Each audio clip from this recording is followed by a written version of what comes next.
Right. Right. When you're good at something, you should progress. The guys that are not as good, they should fall down by the wayside. That's natural. So you believe if your talent doesn't support it, you should fall by the wayside, and the guys that have the talent and that get elevated, they should move. No, that's what water says. That's what the universe say. The universe say the levels. No, not I say. Who am I? I'm nobody. But I'm working every day as if I think that's what should happen. Is how it should be. And I'm choosing comedians that also write and work hard and don't steal other people's material. And I'm making sure that they all make $300,000 a season. And I'm making sure that they're not ever signed to me or my conglomerate. And that's why they're successful. No, you can work with me and still be an independent businessman, boss owner like you came in. Right. I don't need you to be subservient to me. That's those other guys that make you pay dues. You said earlier that you rewrote a lot of what Money Mike was to say and how he behaved. So they allowed you the freedom, the liberty to ad lib. How much? Would they allow you to just make an interception if didn't nobody talk about it? As a football player, if the ball come your way, can you just grab it? Can you make an interception anytime? Are you allowed to pick up any fumble? You can do any hustling, right? Oh, okay. Same here. Same here. But here's the thing, though. Even as an offensive player, they might let me ad lib once I get a couple of years under my belt. They wouldn't let me ad lib as a rookie. That was your first movie. I told you the conversation in my first movie. Just because I am committed to laughs. The only way I made it past those 300 comedians, I didn't tell you this. What it required is I had to watch all 300 comedians 10 times a piece. I watched your set 10 times of you performing, whoever you were, and then I counted how many laughs you got every time you did these amount of minutes. So if you told me this comedian and told me he did 30 minutes, I could tell you that he got 26 laughs in that 30 minutes because I had done the numbers on everybody. So I didn't just say I was funnier. I knew I was funnier than the comic you liked, and I could tell you how many jokes funnier I was because that's how we judge stand-up. You do 15 minutes, I do 15 minutes. How do I know I'm funnier than you? Because you got 6 laughs and I got 16. I'm almost 3 times better than you, low-key, boy.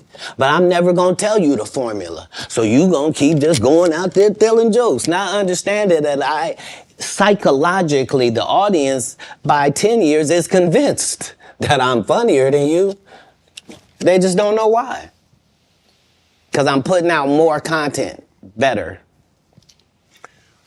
I had Terry Crews on here. He said at the time that you did the movie, you were homeless. Is that true?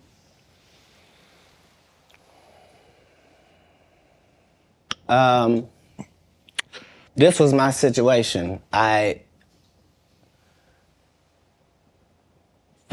months prior to me getting this first audition for Friday After Next, I got this baby son. I'm holding him up above me. He grabs my little chain. He's playing with it, and he accidentally drops it. It breaks out my front 2 teeth. I'm in a situation now where when I go to the dentist, they telling me this gonna cost thousands and thousands of dollars to fix this right. They not telling me what it's gonna look like. I go get an estimate with no money involved, find out what I need to do. They find out you got a tumor in your upper jaw, so we're gonna have to do a whole surgery for you. It's gonna be 100 bands. I don't have it. And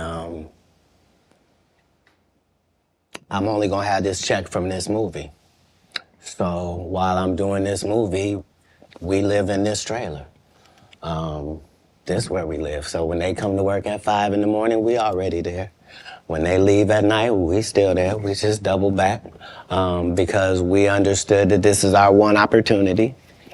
And we have this opportunity to change our lives, just like a young man going for the draft. Right. We can actually get in the league with this. There are 30 comedians on this cast. They're all magnificent. This is the holy grail of the situation. So yeah, I was able to make sure that, because it wasn't just my first movie, it was K.D. Albert's first movie, it was Terry Crews' first movie. Absolutely. I was the leader of this group, which meant that we didn't do their rehearsals, they did rehearsal, we did our own rehearsals daily to make sure that we were at the level of professional actors, which is what made it so egregious, that guy. Saying, I was supposed to. You were supposed to what? Katt, he did have a good part in the movie, man. The Santa Claus was funny, man. The dude said the entire time we were filming, I can't play this role. They got a bandana over my nose and my mouth. My family not even gonna know who this is. So yeah, tell your story. Terry Crews also said that you guys had a lot of conversation, that this was your opportunity and you needed to seize this moment. Terry had the benefit of having been in some very high-profile situations already and took L's. Mm-hmm. Like, he had been in the league, you know what I mean? He had done pro wrestling. He had done a lot of things. He had been televised in some things that hadn't worked. Right. And this was just fortuitous for him. And now you know what nobody has ever said in the whole industry in 20 years about, you know, the whole Money Mike not getting raped in the bathroom. Right. So I understood going in that there's no reason. I lost for a 5-year period, every single movie that Kevin Hart did was a movie that had been on my desk, that all I had said was, just, can we take some of this step and fetch it shit out?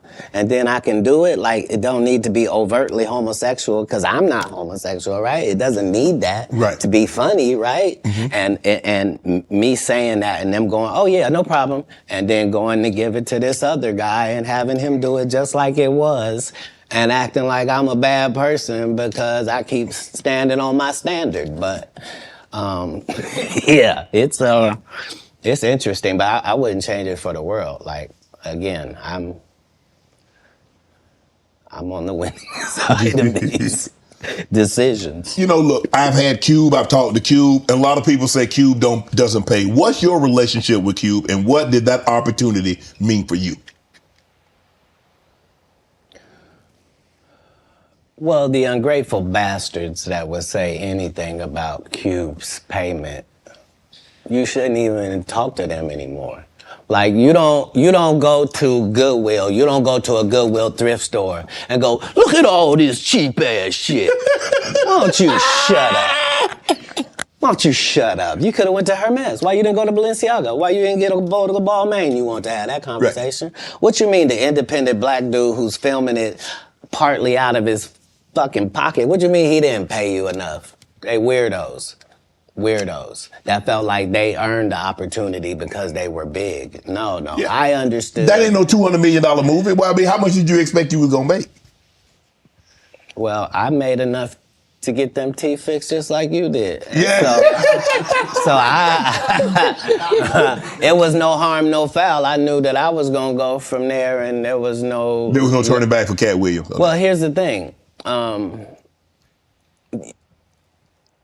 I wrote it. What I'm saying if I did it and I did a good job at it, you can thank me. I was involved. Right. I'm not gonna come later on and tell you, I never even read the whole script. So how you know what roles? What? What do you mean you never read the like these guys' whole job is to present something, unfortunately. And I'm just not a presenter.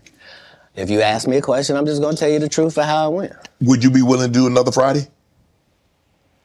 Cube already asked me to write it. I was supposed to have been writing it. This is what these guys are mad about. Like, we lost some great people before this movie could come out regardless. Right. And so, yes, there desperately needs to be one. But We miss John Witherspoon in a way that can't really be quantified, Right. if I'm being honest with you. And the Chris Tucker that we got now is Epstein Island Chris Tucker, Oh, Lord. not Smokey. Oh, Lord. Whew. If I didn't know no better, I'd tell you he's the greatest. I don't care what you say. To be confident and not delusional is a real skill. Most of these confident people we see is really delusional. Well, you don't think they asked Chris Tucker to come back in the second Friday?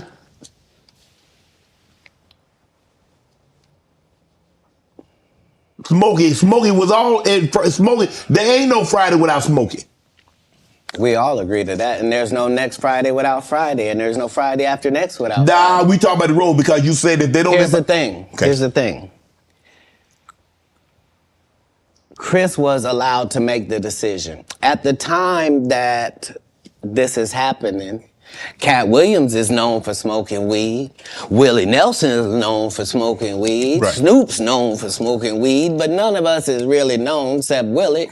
And I'm saying, Chris Tucker didn't want to be the poster child for smoking weed. He don't smoke weed like that. Right. He in the church. He Michael Jackson's best friend. Christmas.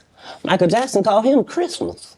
You ever met a man that gave you a little nickname like that? No. Me neither.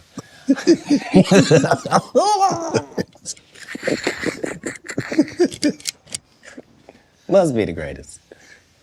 Man, I ain't gonna be able to get nobody back. I ain't gonna be able to get no more comedians. They all coming. No, they ain't. Are you kidding? Nah. Hey, I A good promise thing you. I done got all the rest of them. I done got the ones. I promise you, everybody trying to double back. You're gonna be having to beat them off with a stick. You won't let him. They're coming. Much as. You're on Def Comedy Jam, Comic View. What were those experiences like? What do you remember most about Def Comedy Jam and Comic View? Comic View was everything. Comic View was really the break, and not Friday after next, just because Comic View was just 3,000 of your stand-up peers, and we just throw sets of all of them up there, and we see who the audience likes. Who do they like? And it was a great wild, wild west time to be involved in comedy. And the same is true for Def Jam, because hip hop was a fad at one time, and hip hop ain't gonna last. And why are you doing that? And that's how it was for blue comedy. Mm-hmm. If you were a comedian that cussed, you were ridiculed by the mainstream comedy geist. That would be like me being on Joe Rogan. Joe don't want me on there. I need to be on Shannon. Joe got 6 comedians that never been funny. He want to push out. But that's really how it is. I'm so sorry I'm competitive. You're an athlete, right? I can tell. You understand. Will there ever be another Comic View, Def Comedy Jam? Could that, in today, in 24, 25, 26, could we see that again? They've already announced it. It's already going. You didn't know? Mm-mm. Yeah, Kevin Hart purchased it, so he's now doing Comic View. That happened at the same time that they gave DC Young Fly Hollywood Squares. Where? Yeah, because they tell you that there's no gatekeepers, but we keep seeing the same people open the gate. Didn't Kevin open the gate and let Tiffany in? Ain't he now opening it up for... Don't such and such open the gate? What do you mean ain't no gatekeepers? There's 100 gates out here. Would you everyone I've seen got a keeper. Would you have wanted to do Comic View or Def Comedy Jam? Would you have wanted to be? I think we just mentioned I did them both. No, I'm saying purchase the rights and refranchise it. Nope. They didn't offer it to me anyway. Like, Comic View did a couple disservices to comedy as well. Mm-hmm. So there were people like me that were out there getting 2 and 3 standing ovations in one set.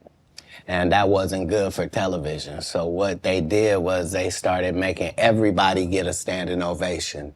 So they would tell the audience, when they get off stage, everybody get up and cheer. And so now the fact that I'm the only one out there going to get standing ovations is now making people think everybody get a standing ovation. And that's not how comedy is. So Right. I understood why that couldn't go anymore, because remember, Ricky Smiley sat right here and told you a story about how he performed with Mike Epps and Katt Williams when he did Comedy